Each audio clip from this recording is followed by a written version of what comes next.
إن الحمد لله نحمده ونستعينه ونستغفره ونؤمن به ونتوكل عليه ونعوذ بالله من شرور أنفسنا ومن سيئات أعمالنا من يهده الله فلا مضل له ومن يضلل فلا هادي له وأشهد أن لا إله إلا الله وحده لا شريك له وأشهد أن محمدا عبده ورسوله يا أيها الذين آمنوا اتقوا الله حق تقاته ولا تموتن إلا وأنتم مسلمون يا أيها الناس اتقوا ربكم الذي خلقكم من نفس واحدة وخلق منها زوجها وبث منهما رجالا كثيرا ونساء واتقوا الله الذي تساءلون به والأرحام إن الله كان عليكم رقيبا يا أيها الذين آمنوا اتقوا الله وقولوا قولا سديدا يصلح لكم أعمالكم ويغفر لكم ذنوبكم ومن يطع الله ورسوله فقد فاز فوزا عظيما أما بعد فإن خير الحديث كتاب الله وخير الهدي هدي محمد صلى الله عليه وسلم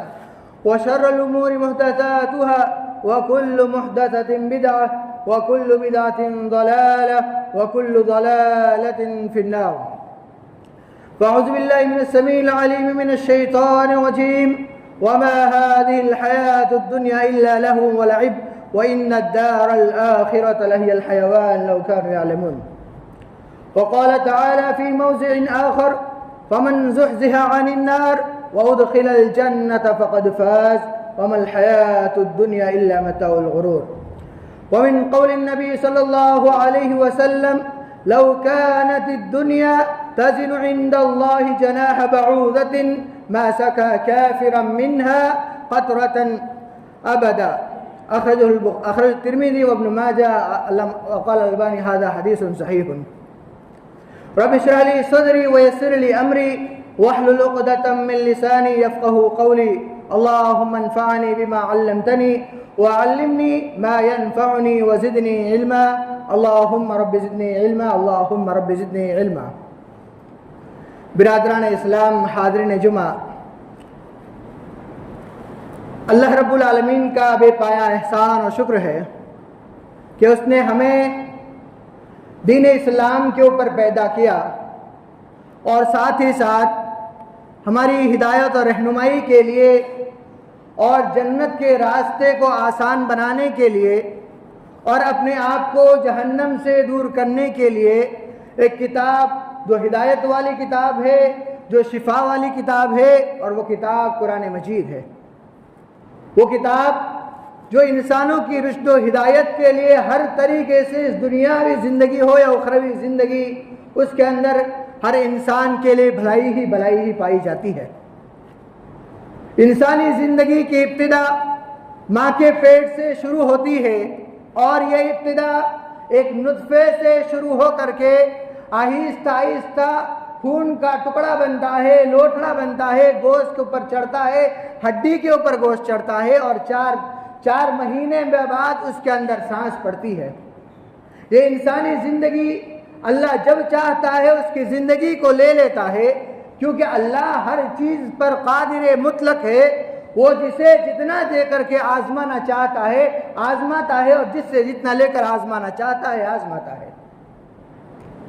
ایک انسانی زندگی آگے بڑھتی ہے، ایک اولاد پیدا ہوتی ہے، بچپنا ہوتا ہے، بچپنا کھیل تماشا پڑھائی لکھائی کے اندر جاتا ہے، اس کے بعد اس کی زندگی کی جوانی شروع ہوتی ہے۔ اس جوانی کے اندر انسان محنت کرتا ہے اور جتنا ہو سکتا ہے اتنا مال دولت کو جمع کر لیتا ہے اور اس دنیا کی کامیابی کے پیچھے بھاگتا رہتا ہے۔ پھر اس کا وقت آتا ہے، وہ بڑھاپے کے اندر آتا ہے، اس کے اندر بھی وہ اللہ کی عبادت کرتا ہے اور مال دولت کو کمانے کے اندر، اس کو سمیٹنے کے اندر لگا رہتا ہے۔ میرے بھائیوں، اس دنیاوی زندگی کے اوپر ذرا غور و فکر کیجئے، کیا یہ ہماری دنیاوی زندگی کے اندر ہمیں جو مال و دولت ملنا ہے، کیا یہ ہماری کامیابی ہے؟ کیا اس مال و دولت کے اندر جو ہمیں جو گاڑیاں ملی ہے اس دنیا کے اندر مال و دولت مل رہی ہے، کیا یہ ہمارے لیے انعام ہے یا پھر ایک آزمائش ہے؟ ذرا غور کرنے والا مقام ہے،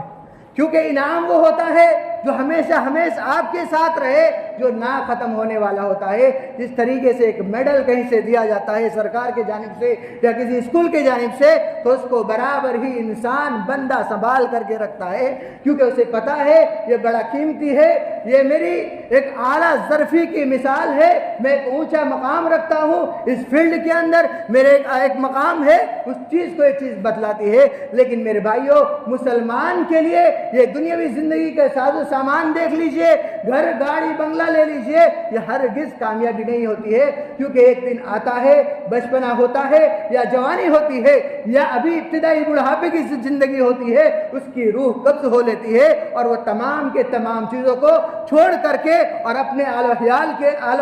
عیال کے لیے اس چیز کو چھوڑ کر کے وہ اس دنیا سے کوچ کر کے دوسری دنیا کی طرف چلے جاتا ہے۔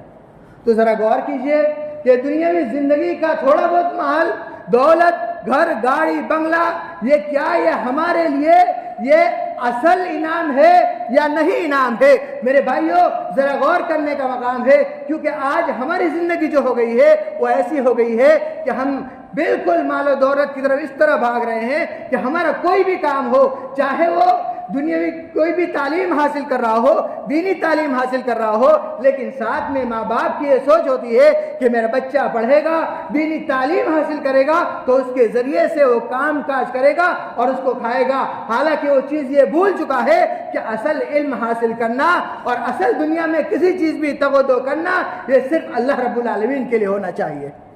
اور ایک بات یہ حقیقت ہے کہ انسان کا مال اتنا ہی ہے جتنا وہ خرچ کرتا ہے، باقی جو مال ہے وہ آل و اولاد کے لیے ہے۔ اس کی مثال یوں سمجھیں کہ آپ ایک کرائے کے مکان میں رہ رہے ہیں، آپ جب تک رہ رہے ہیں اس کا استعمال آپ کر رہے ہیں، اس کا بھاڑا دے رہے ہیں، لیکن جیسے وہاں سے چھوڑا وہ آپ کا نہیں ہے۔ اسی طریقے سے دنیا کا مال اور اس کی زینت جو ہے وہ ہمارے لیے کیا ہے؟ ایک فائدہ اٹھانے کی جگہ ہے، اور جب فائدہ اٹھا لیں تو اس سے زیادہ ایسے فائدہ اٹھانا چاہیے کیونکہ اسے آگے والی زندگی کے اندر ایسی چیز اس کے سامنے آنے والی ہے جس دن وہ پریشان حال ہوگا، بالکل پاؤں سے لے کر ہر شخص اپنے اپنے اعمال کے بقدر اپنے پسینوں میں ڈوبے ہوں گے اور اللہ رب العالمین کے ساتھ حساب دینے کے لیے کھڑا ہونا ہے۔ اور وہ زندگی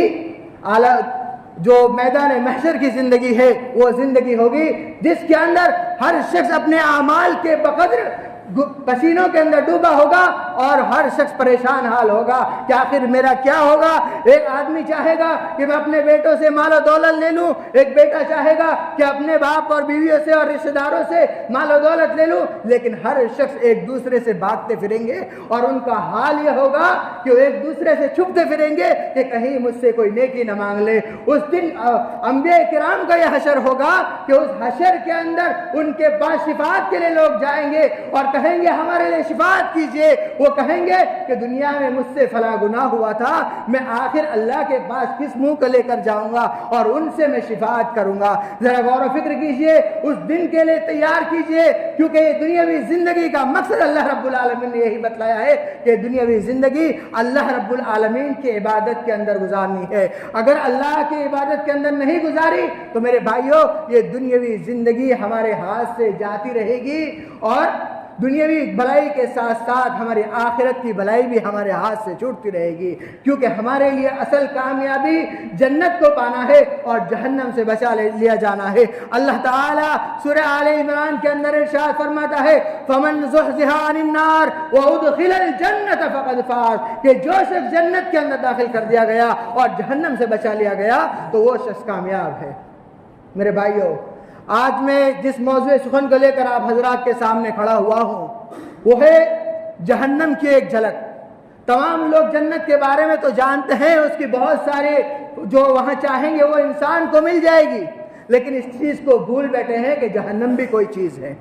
آج ہم مسلمانوں کا یہ حال ہوا بیٹھا ہے کہ ہم اس چیز کو بھلا بیٹھے ہیں کہ ہمارا اللہ کے پاس جا کے حشر ہونا ہے، وہاں ہمیں حساب و کتاب دینا ہے، تبھی جا کر کے ہمارا یہ حال ہوا ہے کہ ہم جو جی میں آتا ہے وہ کرتے ہیں، چاہے وہ اللہ اس سے منع کرتا ہے، اللہ کے رسول اس سے منع کرتے ہیں، چاہے وہ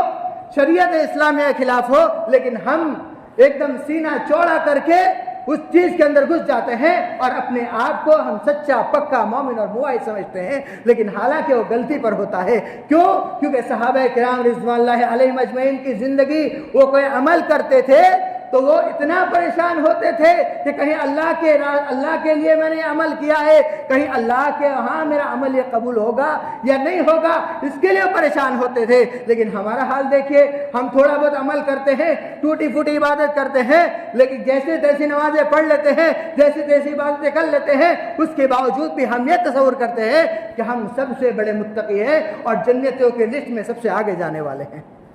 میرے بھائیوں، اتنا آسان نہیں ہے، اتنا آسان نہیں ہے۔ بہت سی چیزیں اللہ جن کے اوپر پردہ ڈال دے گا، اللہ کی رحمت جن کو حاصل ہوگی وہ وہاں کامیاب ہو جائیں گے، لیکن وہاں ناکامی بھی انسانوں کو جہنم میں لے جائے گی۔ میرے بھائیوں، نبی اکرم صلی اللہ علیہ وسلم سے پوچھا گیا، نبی اکرم صلی اللہ علیہ وسلم نے پوچھا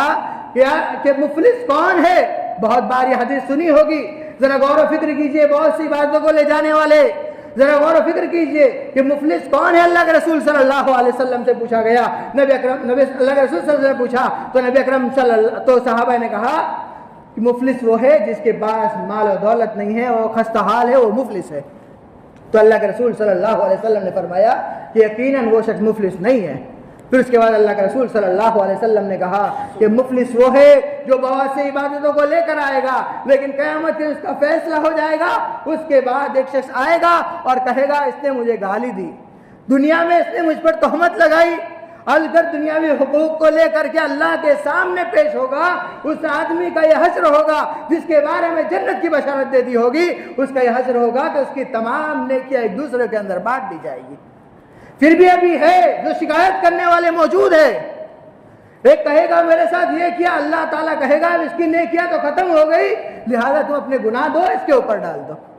ایک تو انسان کی نیکیاں کم اور اوپر سے دوسرے کے گناہ بھی اس کے سر پہ جا رہے ہیں، اس طریقے سے اس شخص کی پورے نیکیاں تو ختم ہو جائے گی اور دوسرے کے گناہ بھی اس کے اوپر لگ جائیں گے۔ میرے بھائیوں، ذرا غور و فکر کیجئے کہ دنیاوی زندگی کے اندر صرف عبادات ہی نہیں ہیں، بلکہ بہت سی چیزیں ہیں جس کا خاص طور پر خیال رکھنا چاہیے۔ آج میرے موضوع سے وہ بات نہیں لگتی، لہذا میں اس موضوع کی طرف نہیں جانا چاہتا۔ میں جس موضوع کو لے کر حاضر ہوا ہوں وہ ہے جہنم کے متعلق، جس کے متعلق اللہ کے رسول فمن زحزح عن النار وادخل الجنت فقد فاز، کہ جو شخص جہنم سے بچا لیا گیا اور جنت کے اندر داخل کر دیا گیا وہ سب کامیاب ہے۔ اللہ رب العالمین نے یہ فرمایا۔ آئیے ذرا جہنم کا ایک نظارہ لیتے ہیں۔ جہنم کی گرمی کتنی زیادہ ہوگی، اس چیز کا اگر ہم اندازہ کرنا چاہے تو اس حدیث مبارکہ سے اندازہ کر سکتے ہیں کہ جس کے اندر اللہ کے رسول صلی اللہ علیہ وسلم نے فرمایا نارکم جزء من 70 جزءا من نار جہنم، کہ تمہاری دنیا کی جو آگ ہے وہ قیامت کے دن جہنم کی آگ سے 70 گنا زیادہ ہلکی ہے، 70 گنا زیادہ ہلکی ہے۔ آج اس دنیا کی آگ میں انسان کا ہاتھ جل رکھتے ہیں تو جھلس جاتا ہے، اتنا پریشان حال ہو جاتا ہے کہ اس کی پریشانی کا حال نہیں، کئی دنوں تک وہ تکلیف اور مصیبت کے اندر رہتا ہے۔ لیکن اللہ کے رسول نے کہا کہ 70 گنا 70 گنا 17 نہیں بلکہ 70 گنا زیادہ اس کی تپش ہے۔ اللہ کے رسول صلی اللہ علیہ وسلم کے اصحاب نے آپ سے پوچھا کہ ان کانت لکافیۃ، کہ اللہ کے رسول یہ دنیا کی آگ ان کے لیے کافی تھی، لیکن اللہ کے رسول صلی اللہ علیہ وسلم نے فرمایا فضلت علیہن ب69 جزءا کلہم مثل حرھا، کہ اللہ رب العالمین نے اس آگ کو 69 گنا زیادہ بڑھا کر دیا ہے تاکہ ان کے اوپر کیا ہے، سختی زیادہ سے زیادہ ملے، ان کو عذاب زیادہ سے زیادہ ملے۔ میرے بھائیوں، یہ مت سوچئے کہ اللہ رحیم ہے وہ اس دن معاف کر دے گا، ایسا نہیں ہوگا۔ آگے اس چیز کا بھی بیان آئے گا آئے گا کہ ہمیں معلوم چلے گا کہ اس دن جب بندوں کو عذاب دیا جائے گا وہ چاہے گا کہ اللہ عذاب کے اندر تخفیف کر دے، جہنم سے نکال دے، لیکن اللہ انہیں ہرگز جہنم سے نہیں نکالے گا۔ اور اسی طریقے سے جب جہنم کی گرمی کی حال ہے، اس دنیا کی گرمی اتنی جو آگ ہے وہ اتنی ٹھنڈی اس کے مقابلے میں ہے کہ اس کا پوچھو اندازہ پوچھو ہی نہیں. اور اسی طریقے سے جہنم کے اندر کی گہرائی کتنی ہے اس کو اگر جاننا ہے تو اللہ کے رسول صلی اللہ علیہ وسلم کے زمانے کے اندر ایک آواز آیا اور اس آواز کے بارے میں اللہ کے رسول صلی اللہ علیہ وسلم نے فرمایا کہ یہ وہ پتھر ہے جو آج سے 70 سال پہلے جہنم کے اندر ڈالا گیا تھا، آج جا کر وہ زمین کی جہنم کی تہ کے اندر گرا ہے. آج یہ اس کا آواز آیا ہے. تو ذرا غور و فکر کیجئے کہ جہنم کی گہرائی کتنی ہے اور جہنم کے اندر آگ کتنی ہے. اور اسی طریقے سے قرآن کریم کے اندر جہنم کے 7 نام بتلائے گئے ہیں. کتنے نام؟ 7 نام بتلائے گئے ہیں جو قرآن کریم کی مختلف آیات کے اندر بتلائے گئے ہیں. ان میں سے ایک نام جہیم ہے، دوسرا نام لظا ہے، تیسرا نام سعیر ہے، چوتھا نام حطمہ ہے، اور 5واں نام جہیم ہے، اور 6واں نام سعیر ہے، اور 7واں نام حاویہ ہے. 7واں نام حاویہ ہے. ہر شخص کو اس کے گناہ کے بقدر، طبقے کے بقدر اس کے اس دروازے کے اندر سے اس کو داخل کیا جائے گا. میرے بھائیوں، جو مسلمانوں میں سے جو شخص گنہگار ہوگا، علماء مفسرین کرام لکھتے ہیں اس آیت کے اندر جس کے اندر یہ نام آیا ہے، لکھتے ہیں کہ اس جو حاویہ جو ہے وہ اس مسلمانوں میں سے جو گنہگار ہوگا ان کی سزا کے لیے مسلمانوں کو اس کے اندر سے داخل کیا جائے گا. لیکن یہ آگ بھی بڑی آسان نہیں ہے. اندر انسان جائے گا، اس کو جھلسا کر کے رکھ دے گی، جتنا اس نے گناہ کیا ہے اس کو ختم کر کے جلا دے گی، پورا جلا دے گی. اور ایک حدیث جس کے اندر انسان کی چمڑی کے بارے میں بتلایا گیا ہے کہ انسان کی چمڑی کتنی موٹی آگ کے اندر ہوگی. حدیث کے اندر آتا ہے اللہ کے رسول صلی اللہ علیہ وسلم نے فرمایا کہ ذرس الکافر کمثل احد، کہ جو جہنمی ہوں گے، کافر ہوں گے، ان کے دانت احد پہاڑ کے برابر ہوں گے، اور جلدہم، اور ان کی جو جلد ہے، 3 مسافات کا لفظ آتا ہے، 3 مسافات، 3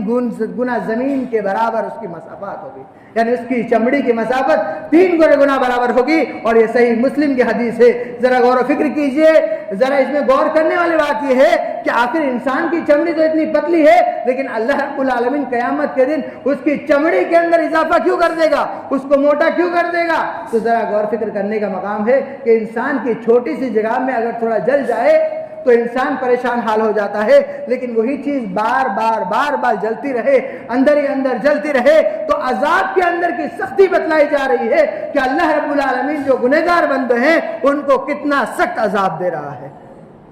3 گنا زمین کوئی حد ہوتی ہے، بہت لمبی ہے. ایک زمین ہی انسان کتنی لمبی ہے، اس سے 3 گنا زمین کے برابر انسان کی چمڑی اللہ رب العالمین کر دے گا. لیکن ذرا یہ نہ سمجھے کہ ایک بار انسان جل گیا بات ختم، ایسا نہیں ہوگا. بلکہ اللہ رب العالمین فرماتا ہے کہ بدلناہم جلودا غیرہا لیذوقوا العذاب، کہ ایک چمڑی جل جائے گی، ہم دوسری چمڑی جلا دیں گے تاکہ کیا ہے ان کے عذاب کے اندر کوئی تخفیف نہ ہو، برابر عذاب آتا رہے. یہ میرے بھائیوں، یہ جہنم کے نام اور ہوا، اور اسی طریقے سے جہنم کی گہرائی اور اس کی جو گرمی کی تپش ہے اس کے بارے میں ہوا. اور اب جو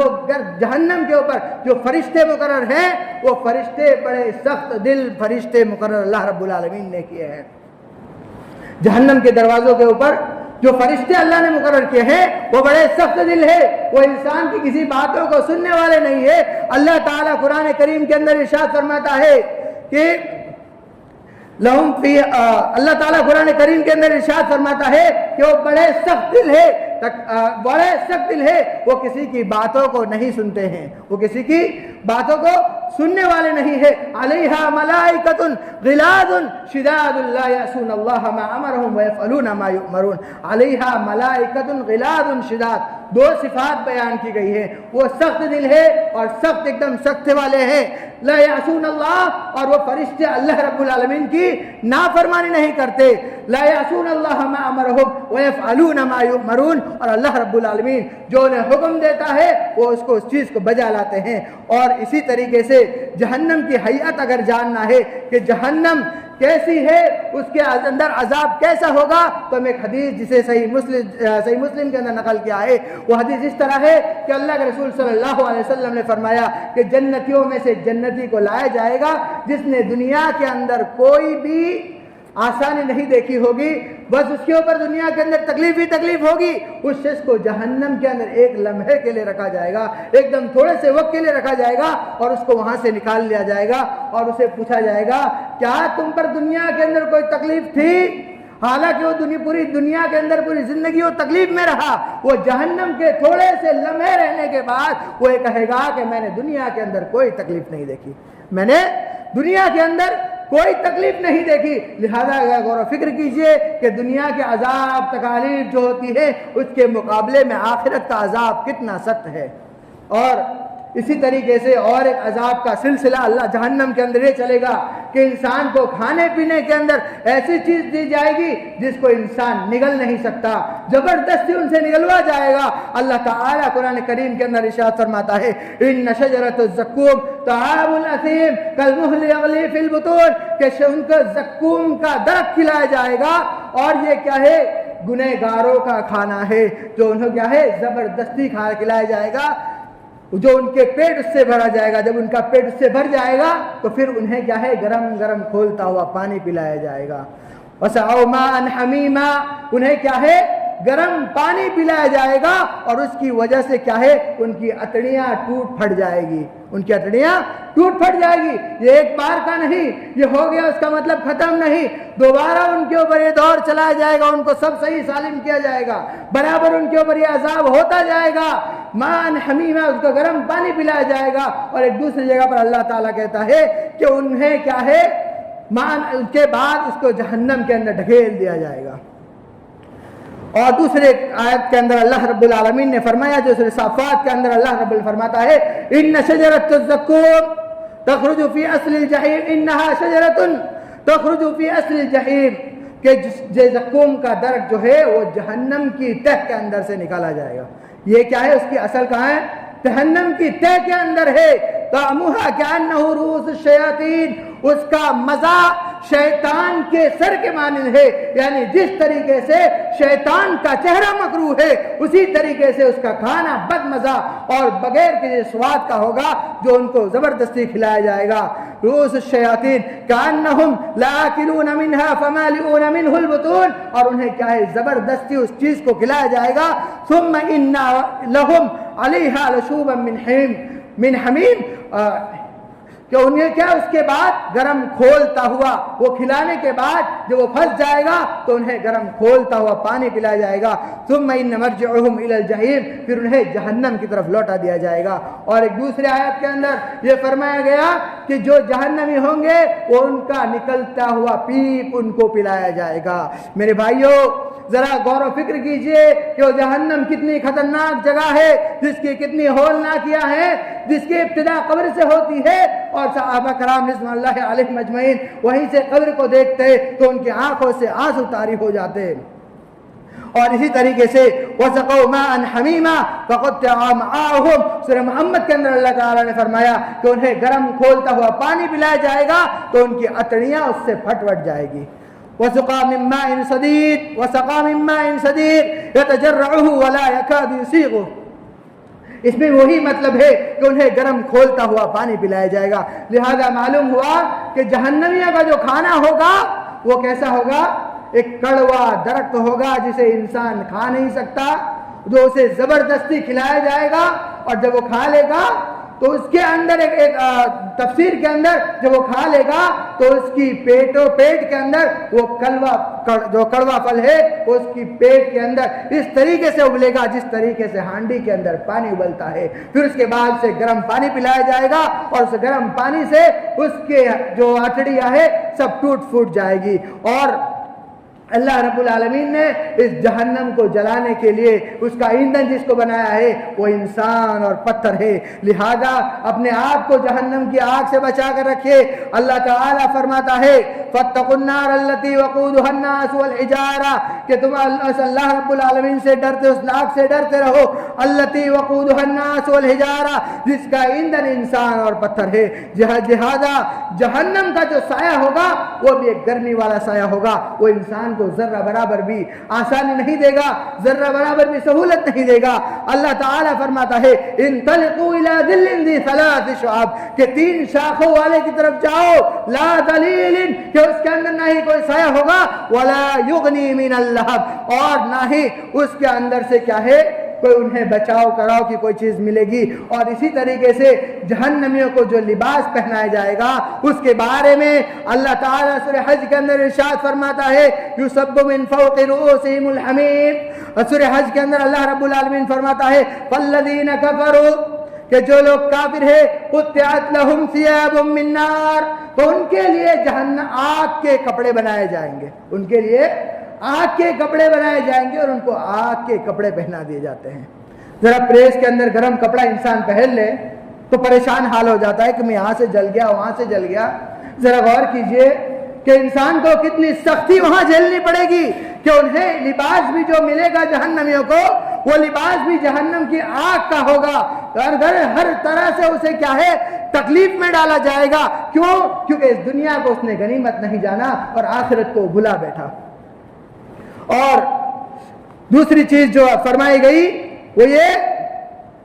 کہ جو آگ کی جو تپش ہوگی اس کے بارے میں فرمایا، سورہ حمزہ کے اندر فرمایا نار اللہ الموقدہ التی تطلع علی الافئدہ، کہ جہنم کی آگ جو ہے وہ انسان کے اوپر اس طرح چڑھ بیٹھے گی، بالکل چڑھتی رہے گی یہاں تک کہ اس کے دلوں کو بھی جلا کر کے خاک کر دے گی، انسان کے دلوں کو وہ آگ خاک کر دے گی۔ اسی طریقے سے جہنمیوں کے چمڑے موٹے ہوں گے اور ان کو کسی طریقے سے کوئی راحت نہیں ملے گی، ان کے عذاب کے اندر کوئی تخفیف نہیں ہوگی۔ اور دوسرے کا مقام پر اللہ رب العالمین نے فرمایا تلف وجوہہم النار وہم فیہا کالہون، کہ ان کے چہرے کو کیا ہے جلسہ دیے جائیں گے اور وہ منہ بنائے بیٹھے ہوئے ہوں گے، یعنی ان کے اوپر عذاب کی شدت ایسی ہوگی کہ وہ منہ بنا کر بیٹھنے کا مطلب یہ ہے کہ شرمندہ پسماندہ وہاں بیٹھے ہوں گے۔ اور اسی طریقے سے والذین کفروا لہم نار جہنم لا یقضی علیہم فیموتوا، کہ جو کافر لوگ ہیں وہ کیا ہے نار جہنم، ان کے لیے جہنم کی آگ ہے، اور ان کے لیے کیا ہے پھر وہ چاہیں گے کہ ان کے لیے موت کا فیصلہ ہو لیکن ان کے لیے لا یموتو، کہ ان کے لیے موت کا فیصلہ ہو تو ان کے لیے موت کا فیصلہ نہیں ہوگا، بلکہ کہا جائے گا لا یخف عنہم من عذابها، کہ ان کے اوپر عذاب کے اندر کوئی بھی تخفیف نہیں کی جاتی۔ کذالک نجزی کل کفور، ہر جو ناشکرا انسان ہے، ہر شخص جو کافر ہے اس کو اسی طریقے سے عذاب دیا جائے گا۔ میرے بھائیوں ذرا غور و فکر کیجئے کہ جہنم اتنی سخت ہے، انسان کو ایندھن کے اندر ڈالا جائے گا، آگ کے اندر ڈالا جائے گا، ہم اس چیز کو بھلا بیٹھے ہیں اور اپنی دنیاوی مستیوں کے اندر ہم پڑے ہوئے ہیں۔ آئیے ہم اس چیز کو بھی سنتے ہیں کہ اس دن جب جہنم کے اندر ہوں گے وہاں پر وہ بھیک مانگیں گے کہ ان کے اوپر رحم کیا جائے گا، لیکن پھر کوئی بھی وہاں پر رحم نہیں کی جائے گی، کوئی بھی ان کی مدد نہیں کی جائے گی۔ وہ فرشتے جو جہنم کا داروغہ مالک ہے وہ اس کو پکاریں گے نادو یا مالک لیقدر علینا ربک، اے مالک اپنے رب کو جا کر کے کہو کہ وہ ہمارے بارے میں فیصلہ کر دے، کہ ہمارے بارے میں فیصلہ کر دے کہ ہمیں موت آ جائے، ہم ختم ہو جائے۔ کیوں؟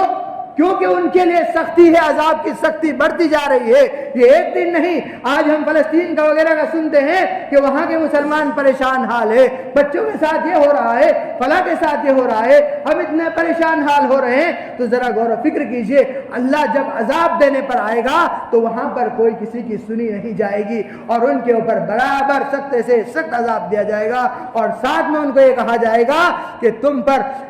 انکم ماکثون، کہ ہرگز بھی تم پر عذاب کم نہیں کیا جائے گا، ہرگز تم پر عذاب کم نہیں کیا جائے گا۔ ان المجرمین فی عذاب جہنم خالدون، کہ جو مجرم لوگ ہیں وہ جہنم کے اندر ہمیشہ ہمیشہ رہنے والے ہیں۔ لا یفتر عنہم وہم فیہ مبلسون، اور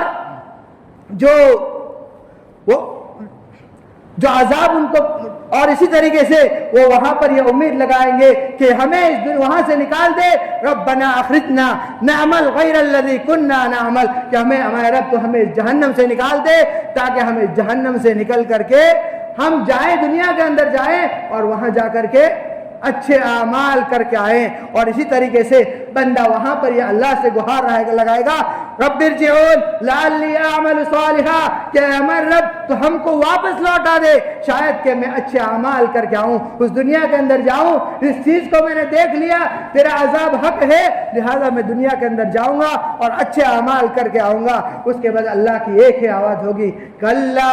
ہرگز نہیں اب کسی کو کوئی چھٹکارا نہیں کیونکہ ایک بار انسان کو موت آنی تھی وہ آ گئی اذا جاء اجلهم لا يستاخرون ساعة ولا يستقدمون بات ختم دوبارہ کسی کو دنیا کے اندر نہیں بھیجا جائے گا لہذا دنیاوی زندگی کو غنیمت جانے اور زیادہ سے زیادہ اپنے آپ کو جہنم سے بچانے کی کوشش کریں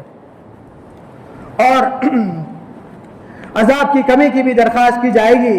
اور فرشتے وہاں جو سخت مزاج ہوں گے اللہ رب العالمین کے جانب سے ان پر یہ حجت بھی قائم کی جائے گی کہ تم پر اللہ رب العالمین کے جانب سے ڈرانے والے آئے تھے بتلانے والے آئے تھے اللہ کے کلام کو سنانے والے آئے تھے کیا تمہارے پاس نہیں آئے تھے وہ پوچھیں گے وہ کہیں گے آئے تھے اللہ تعالیٰ اس کا نقشہ قرآن کریم کے اندر ارشاد فرماتا ہے كلما ألقي فيها فوج سألهم خزنتها ألم يأتكم نذير جب اس کے اندر یعنی جہنم کے اندر کوئی گروہ داخل کیا جائے گا تب ان سے سوال کیا جائے گا کہ الم یأتکم نذیر کہ تمہارے پاس کوئی ڈرانے والا نہیں آیا تھا قالوا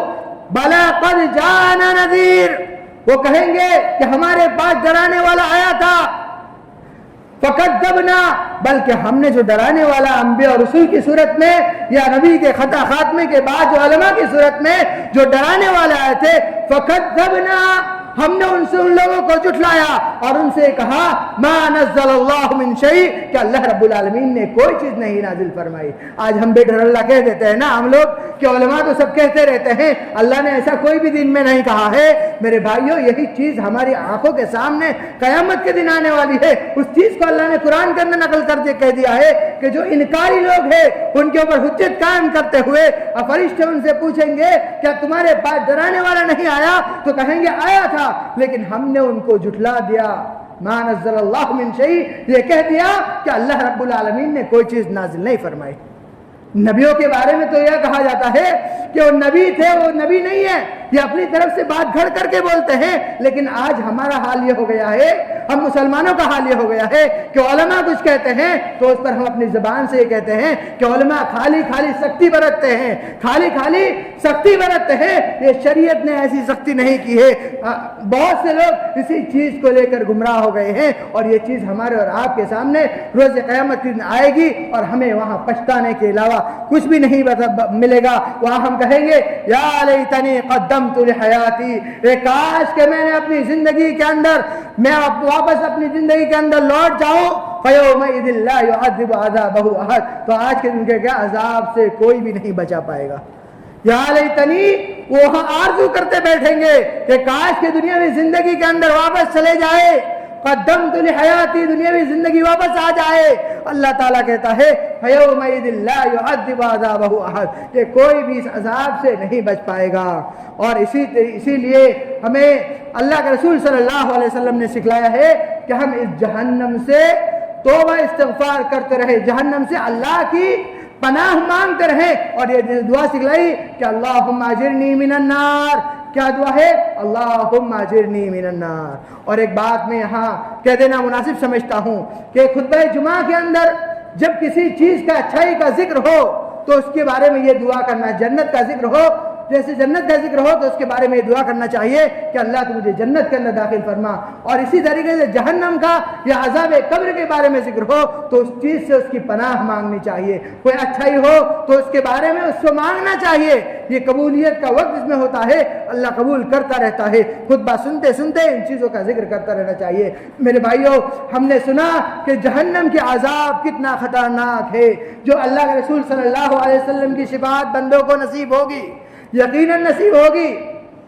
لیکن اس کے باوجود بھی گنہگار لوگ جہنم کے اندر ہوں گے۔ ایسا نہ سوچے کہ ان کو تھوڑا بہت گناہ کی سزا ملے گی، تھوڑی بہت ان کو سزا ملے گی پھر نکال دیا جائے گا۔ میرے بھائیوں، اس کا ایک لمحہ، جیسا میں نے حدیث بیان کی کہ ایک لمحہ اس کے اندر گزارنا جو سیکنڈ سے بھی کم ہوتا ہے، انسان کے لیے لامحال ہوتا ہے، تکلیف دائق ہوتا ہے۔ تو اس نے جتنے گناہ کیے ہیں، 100 گناہ کیا، 200 گناہ کیا، تو اس کے لیے کتنی دیر اس کو وہاں پر رہنا ہے۔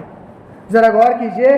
تصور کیجئے۔ میں یہ نہیں کہتا کہ فلاں جہنمی ہے، فلاں جہنمی ہے۔ ہر شخص اپنے بارے میں تصور کرے کہ میرے کتنے ایسے عمل ہیں جو مجھے جہنم سے بچا لے گا اور جنت کے اندر داخل کروا لے گا۔ جو میں نے خطبہ مسنونہ کے بعد آیت کریمہ پڑھی، اس کے اندر یہی ہے، سب سے پہلے جو جس چیز کا ذکر آیا وہ یہ کہ انسان، جو شخص جہنم سے بچا لیا گیا، جو شخص جہنم سے بچا لیا گیا، پہلا ذکر ہی آیا۔ اس کے بعد کہا جو جنت کے اندر داخل ہوا وہ شخص کامیاب ہے۔ لہذا اس دنیا کی رنگینیوں کے پیچھے نہ بھاگے، کیونکہ دنیاوی رنگینی انسان کو ہلاکت کی طرف لے جاتی ہے، کیونکہ دنیا کی زندگی کی کوئی اصلیت نہیں ہے۔ اللہ تعالیٰ قرآن کریم کے اندر ارشاد فرماتا ہے وَمَا هَٰذِهِ الْحَيَاةُ الدُّنْيَا إِلَّا لَهْوٌ وَلَعِبٌ، کہ دنیاوی زندگی کھیل تماشے کے علاوہ کچھ نہیں ہے۔ وَإِنَّ الدَّارَ الْآخِرَةَ لَهِيَ الْحَيَوَانُ، اور آخرت کی زندگی ہمیشہ والی زندگی ہے، ہمیشہ والی زندگی ہے۔ جو اس کے اندر کامیاب ہو گیا کامیاب ہو گیا، جو اس کے اندر ناکام ہو گیا وہ ناکام ہو گیا۔ میرے بھائیوں، جنت کے اندر جانے والے اعمال کریں، اور خاص طور اپنے اعمال سے پہلے یہ ضرور دیکھیں کہ میں جو عمل کر رہا ہوں کہیں یہ عمل مجھے جہنم کے قریب تو نہیں کر رہا ہے۔ ایمان ہونے کے بعد انسان کو جنت سے تو نکال لیتا ہے۔ حدیث کے اندر آتا ہے مثل جو رائی کے دانے کے برابر بھی جس کے دل کے اندر ایمان ہے وہ جہنم سے نکال دیا جائے گا اور اسے جنت کے اندر داخل کیا جائے گا۔ لیکن ہم ایمان والے ہیں، اللہ نے ہم کو موقع دیا ہے، تو ہم پھر جان بوجھ کر ہم ایسے اعمال کیوں کریں کہ جس کی وجہ سے ہم جہنم کے اندر جانا پڑے؟ اللہ رب العالمین نے استغفار کا راستہ کھولا ہوا ہے۔ انسان ہونے کے ناطے شیطان ہمارے پیچھے لگا ہوا ہے، اللہ سے وعدہ کر کے آیا ہوا ہے کہ میں تیرے بندوں کو بھڑکاؤں گا، لیکن اللہ نے اس کے وعدے کے لیے کہہ دیا کہ تو کچھ بندے ہیں ان کو تو بھڑکا نہیں سکے گا۔ اس کے بعد اللہ نے بندوں کے لیے استغفار کے راستوں کو کھول دیا ہے کہ تم جاؤ، شیطان تمہیں بھڑکائے، تم اس کے بھڑکاوے میں آ جاؤ تو دوبارہ لوٹ کر کے آؤ، میری بارگاہ میں آؤ، اپنے ہاتھوں کو پھیلاؤ، سجدوں کو زمین پر لگاؤ، مجھ سے معافی مانگو۔ میں رب العالمین، ذات میری ایسی ہے جو ارحم الراحمین ہے، جو معاف کرنے والی ہے، وہ تمہاری زندگی کے اندر تمہیں معاف کر دے گی۔ لیکن جب ایک مرتبہ سانس حلق تک آ جائے، موت کا ٹائم آ جائے، اس کے بعد معافی کے دروازے بند، اس کے بعد معافی کے دروازے بند۔ اس سے پہلے اپنے عاقبت کو، آخرت کو سنبھال لیجئے۔ یہ دنیاوی زندگی کے جو اصل میں جو کامیابی دکھتی ہے وہ کوئی کامیابی نہیں ہے، اصل کامیابی آخرت کی کامیابی ہے۔ یہ مال و دولت، گاڑی بنگلہ ہم اپنا اپنی زندگی کے اندر اس کو خرچ کرتے جا رہے ہیں، لیکن یہ بچنے والا نہیں، کچھ فائدہ نہیں۔ مال پیسے سے کھایا ہم نے اور اس کو نکال کر ختم کر دیا۔ جو گاڑی بنگلہ ہم نے یوز کیا وہ بھی ایک دن ختم ہونا ہے، لیکن جو چیز ختم ہونے والی نہیں ہے وہ آخرت کی زندگی ہے۔ اور اس آخرت کے اندر دو ہی فیصلے ہوں گے، یا تو جنت ہوگی یا جہنم ہوگی۔ ہمیں اپنے بارے میں اختیار کرنا ہے کہ ہمیں کس کے اندر جانا ہے، جنت کے اندر جانا ہے یا شیطان کی پیروی کر کے جہنم کے اندر جانا ہے۔ جنت کے اندر جانا ہے تو کتاب و سنت کو مضبوطی سے تھامیے اور اس کے اندر جو بتلائے گئے اعمال کام ہے اس کو کیجئے، تاکہ ہم اپنے آپ کی جنت کے لیے آسانی بنا لے اور اس شیطان کے جو ہٹ کنڈے ہیں اس سے ہم بچ جائے۔ اللہ رب العالمین سے دعا ہے کہ الہی تو ہمیں کتاب و سنت کو صحیح طور پر سمجھنے کی توفیق عطا فرما۔ یا الہی تو ہمیں شیطان کے ہتھ کنڈوں سے تو ہماری حفاظت فرما۔ یا الہی جو بھی ہم سے گناہ ہو جاتے ہیں ہمیں اس کے استغفار کرنے کی توفیق عطا فرما۔ یا الہی جو ہماری کمیاں ہیں تو اس کو دور کرنے کی ہمیں توفیق عطا فرما۔ یا الہی تو ارحم الراحمین ہے، تو فضل و کرم فرمانے والا ہے۔ یا الہی تو ہم پر اپنا فضل و کرم فرما۔ یا الہی جہاں کہیں یہ مسلمان پریشان حال ہے ان کی پریشانیوں کو دور فرما دے۔ یا الہی ہمیں صحیح رزق، جو رزق حلال ہے اس کو کمانے کی توفیق عطا فرما۔ یا الہی ہمیں دین اسلام پر صحیح معنوں میں چلنے کی توفیق عطا فرما۔ یا الہی ہم تیرے دین کی خاطر یہ یہاں پر آئے ہوئے ہیں، اس جو یہاں مدرسے کے اندر تعلیم حاصل کرنے آئے ہیں، یا الہی تو ہمیں علم عرفاں عطا فرما اور ہمارے اندر خلوص اور للہیت کو پورا بھر کر کے پیدا فرما. یا الہی ہمارے علم کو دکھاوے کے لیے نہ بنائے اور کسی دنیاوی مال و دولت کو کمانے کا ذریعہ نہ بنائے، بلکہ صرف اور صرف اللہ تیری رضا کے لیے ہمیں اس علم کو حاصل کرنے کی توفیق عطا فرما. یا الہی تو ہماری پریشانیوں کو دور فرما. آمین.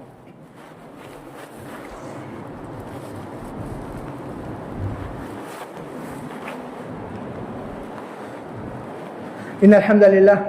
نحمده ونستعينه ونستغفره